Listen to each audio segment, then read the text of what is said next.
સુરતની નવી સિવિલ હોસ્પિટલના લાયન્સ કેન્સર વિભાગના 100 જેટલા સફાઈ કર્મચારીઓને દીવડાની ભેટ આપવામાં આવી છે।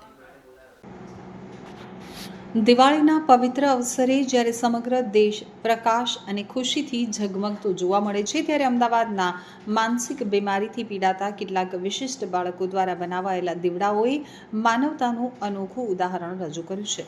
આ બાળકો દ્વારા જાતે હાથે તૈયાર કરાયેલા દીવડા સુરતની નવી સિવિલ હોસ્પિટલના લાયન્સ કેન્સર વિભાગના 100 જેટલા સફાઈ કર્મીઓને ભેટ રૂપે અર્પણ કરવામાં આવ્યા છે।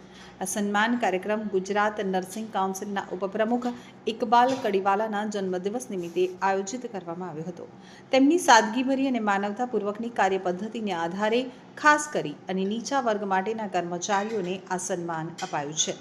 કાર્યક્રમમાં મહિલા કર્મચારીઓને સાડી અને પુરુષ કર્મચારીઓને કપડાં તેમજ દરેકને દીવડાની ભેટ આપવામાં આવી છે। સફાઈ કર્મીઓની આંખોમાં કૃતજ્ઞતાની ચમક જોઈ શકાઈ હતી, ખાસ કરીને જ્યારે ખબર પડી કે આ દીવડા એવા બાળકો દ્વારા બનાવવામાં આવ્યા છે જેઓ પોતાના જીવનમાં અનેક માનસિક સંઘર્ષોનો સામનો કરી રહ્યા છે। ત્યારે એ દીવડા ફક્ત માટીનો ટુકડો ન રહી અને સહાનુભૂતિ અને આશાવાદનો પ્રકાશ બની અને ઝગમગવા લાગ્યા। આ સંજોગોમાં આ દીવડા માત્ર દિવાળીની ઉજવણી નથી, પરંતુ એક સંદેશ છે।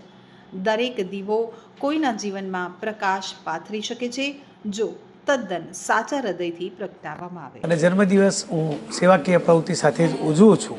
અનેક લોકો જન્મદિવસ ઉજવવાની જે પ્રથા મેં આ સિવિલમાં શરૂ કરાઈ છે, કેન્સર ડિપાર્ટમેન્ટના જે સફાઈ કર્મીઓ ભાઈઓ અને બહેનો છે એ ખૂબ પીડિત દર્દીઓની સેવા કરે છે। ખૂબ તણાવમાં હોય ત્યારે એ લોકો જ એમની પડખે રહે છે અને ખૂબ ઘણાને તો ગળાની અંદર ઇન્ફેક્શન હોય જેથી લોકો દૂર ભાગતા હોય, એવા સમયે આ લોકો સેવા બજાવે છે।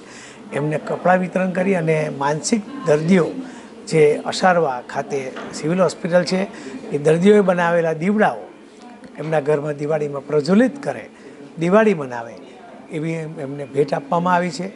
મારા જન્મદિવસ નિમિત્તે ડૉક્ટર મહેન્દ્રસિંહ ચૌહાણ અને લાયન્સ કેન્સરના ચેરમેન અશોકભાઈ Kanungo, doctor ધારિત્રીબેન, superintendent RMO doctor કેતનભાઈ નાયક, રોશનીબેન અને મિત્ર વર્તુળ સાથે આ સફાઈકર્મી ભાઈઓ બહેનો સાથે મારો જન્મદિવસ ઉજવ્યો। દિવાળીનો તહેવાર આવે છે ત્યારે સૌ શહેરીજનો ખૂબ સમૃદ્ધ રહે, ખૂબ સુખી રહે અને દરેક જણ દિવાળી ખૂબ હર્ષોલ્લાસથી મનાવે અને દરેકના જીવનમાં રોશની આવે એવી ભગવાનને પ્રાર્થના કરું છું। આભાર। ભારત માતા કી જય। વંદે માતરમ।